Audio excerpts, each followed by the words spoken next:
Hi there, welcome back to the channel and to another update which is relating to the MySkoda app. It's an app that lots of Skoda owners complain about, sometimes unjustifiably I think. I've never really had any issues, certainly with the latest version. There are sometimes connectivity issues in that the Skoda servers go down, and that's not related to the app, but it does. That's where you feel the pain as an owner in that the app doesn't work.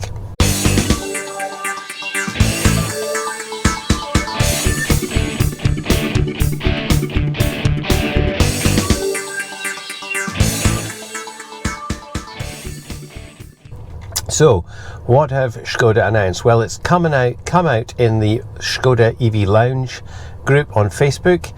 That's only open to registered owners. You have to give them your VIN number to get in. If you have an Enyaq and you haven't joined that, I would really recommend doing it. It's a great source of all the latest info. And if you have issues, then you can raise them there, and I'll talk about that in a little bit as well.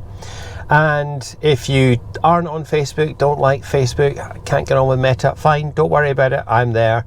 I will always bring you the biggest news on this channel, so subscribe if you want to stay across all of that. So, pardon me while I refer to my phone screen here, so I can tell you what is new in the latest version. And it's only out so far. The only people I've seen reporting having received the app are Apple users, so it may be that Google's taking a little longer to process it through. I know it went for approval just the other day, so it might take a little longer to work through Google systems, but I've got some screenshots here from the EV Lounge. So what does it give you that it doesn't give you at the moment? Well, it will actually show you the state of your car. You can have it in online or in standby, and it'll just give you a better update as to what state the car is in terms of communication with the app. The app is much faster responding, apparently. They promise it's going to be instant response when you start climate control. I've never had massive issues with this, but I know that some people do report it. There is a little lag, but it's now going to be instant, apparently, which is very much the experience you get with apps like Tesla. It's not what you get if you have got a Nissan Leaf. I used to have both a Tesla and a Nissan Leaf. Tesla was instant. Nissan apparently communicated via SMS messages to the car, and on a winter's morning when everyone was trying to send SMS messages to the Nissan server, it just didn't work. So anyway, the MySkoda app is apparently going to be instantaneous. When you send routes to the map, that will now include charging times, so it won't just be as it has been until now. You can plan in the car and it will give you charging times, but if you plan on the app and send to the car, it's pretty much just like a straightforward Google Maps route that says start here, finish there, calculates the driving time and takes no account of charging. That is going to change. So so far so good. So what else is there going to be?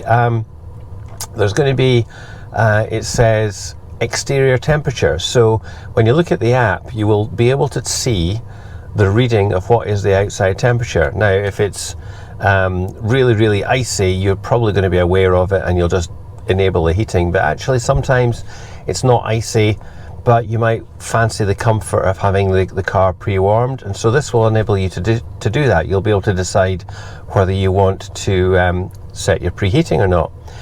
Now, here's a little niggle here. That will only work if your car has software 4.0 or above. So those on the first generation Enyaq, it's not available. I don't know why that is. It's clearly not something to do with the app. It must be something to do with the hardware and the software in the first generation Enyaqs. But that is a limitation that they're stating.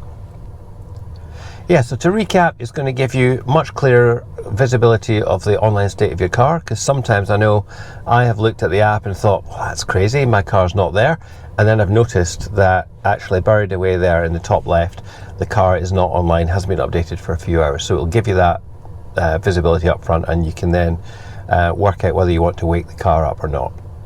The app will be much faster. The routes will actually be reflective of real world in that there'll be charging time. And if you've got the latest car, you will be able to see the external temperature. So this is actually delivering on what they told us when we were over in Mlada Boleslav in September. A whole bunch of us were there, and the software team told us these things were coming, but we weren't allowed to share the information because it was obviously still in development. So I do know from what they told us there they didn't get specifics, but they are working on constantly updating the app, and whatever we're seeing as drivers, they're already several steps ahead looking at what's there. So if there are things you want to see, fire them into the Škoda EV Lounge. I know the software team would love to hear what it is that we want as their customers, so that's always a good thing. Okay, so much for the app. What about this car? Well, sometimes I've been accused by my friends of being a bit of a Škoda fanboy. I never say anything bad about Škoda, and if you've ever met me, you would know that I moan about my Tesla Model 3 because it was frankly the worst car I have ever owned. It was back for repairs every 2-3 weeks, and sometimes it was away for 4 weeks at a time while they waited for parts.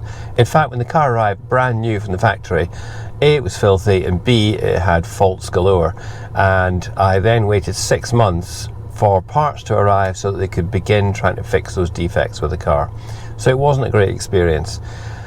Therefore, no wonder, having had so many issues with that and moaned about it, the Enyaq arrived and it just did what it said on the tin. It just worked. Apart from the puddle lights, and I had a little broken drop link on the suspension due to the awful roads in Edinburgh, there were no issues whatsoever. I've now had this car, the second generation, the Enyaq 85, for 6 months. I bought it in July last year. And how has it been? Well, it's been really good. However, it has got a problem. And it's really come to light over the winter. Up until the winter time, everything was fine. But in common with many Enyaq owners, and this is again something that's been reported on the EV Lounge group on Facebook, I've been experiencing issues with a 12-volt battery. You keep getting a 12-volt battery protection message on the app saying that you cannot control the car remotely because of the 12-volt battery protection. In other words, the car is worried that the 12-volt battery is dropping too low, and it wants to save that power so that you will be able to start the car. Because just like a petrol or a diesel car, no 12-volt battery, your car isn't going to start. So how does that manifest itself? Well, on the app, you can't do anything. You can't remotely heat the car. You can't even see the state of the car. It's just offline. On this car, it's also come with locking issues for me, in that the edition model has got a brilliant feature. When you walk up to the car, as long as you've got the key on you, the car will unlock and you can get in. When you walk away, it will beep and it will lock again. You don't physically have to do anything. It's a luxury, but you quickly become reliant on it and you just never get your key out. And when that stops working, which has happened on this car, then it becomes a real pain in the neck. It's a first world problem, I know. I mean, it's not a great hardship to get your key out, but trust me, when you've got so used to just not doing it, it becomes really, really irritating. So that didn't work. And when that doesn't work, your next reaction is, let's press the button on the door handle, because that, using the KESI system, will unlock the car or lock the car. No, it doesn't. It just stopped working altogether.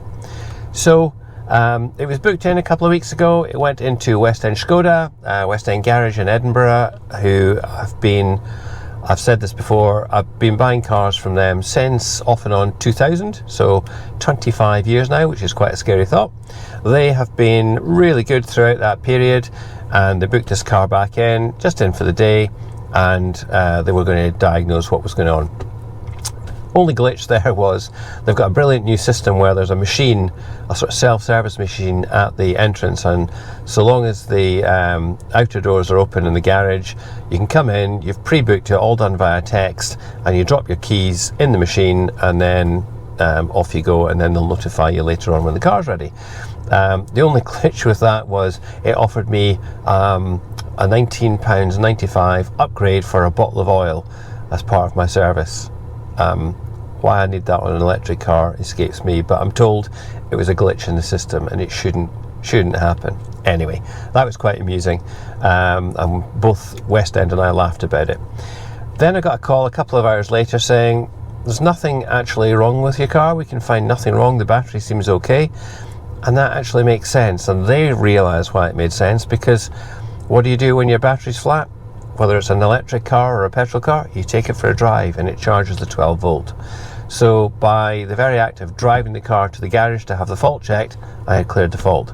So what they said was, we'd like to hang on to it for a few days. Is that possible?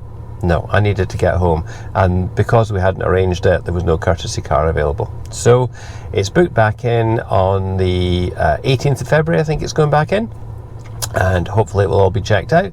They've got it for 4 days, and I'm hoping that will all be fine. In the meantime, however, I'd seen so many issues, so many other owners reporting this on the EV Lounge group on Facebook, that I contacted EV Lounge and said, look, is there a known issue here? Because my dealer doesn't know about it. 24 hours passed, and this is why it's a great group to be involved with. A member of the EV Lounge team contacted me and said, yes, that has been escalated to our, I think it was called executive complaints team, which sounded very impressive. And sure enough, the next day I received a call from Škoda UK saying, could I tell them what was involved, what dealership, and describe the problems, which I did. And then a couple of days later, I got a call from a lady in the Škoda UK team again, and she said, it's all fine, it's all fixed. I have spoken to West End Garage. There is a bulletin out that I'm not sure why they didn't know about it. They are now fully up to speed. I've briefed them in exactly what is required, the nature of the problem, the fix that they can deploy to fix it, and you say they've got the car booked in. That's fine. I'll make a note in the calendar, and once that car is back with you, I will call you back just to figure out, has everything been resolved to your satisfaction. So, you know, I always say it's not whether a fault occurs with any product in life, car or whatever else, computer, phone, whatever. It's really a matter of when a fault occurs, how does the company deal with it? And touch wood, I have been really impressed with the way that Škoda have dealt with this. We shall see whether the fault is fixed and whether I am then utterly happy and delighted again with the car, because otherwise, apart from that, it has been a pretty flawless performance. It's not as efficient as my old car was. It's slightly heavier.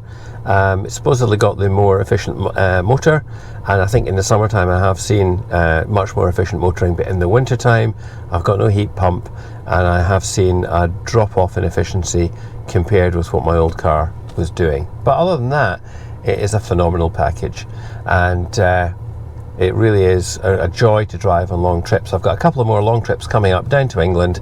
I've got a regular trip I do down to Stafford, if you've watched this channel for any length of time, and I will try and make that trip in one go without any stops to charge. So check back soon for a video on that. Other than that, I'll see you in another video soon.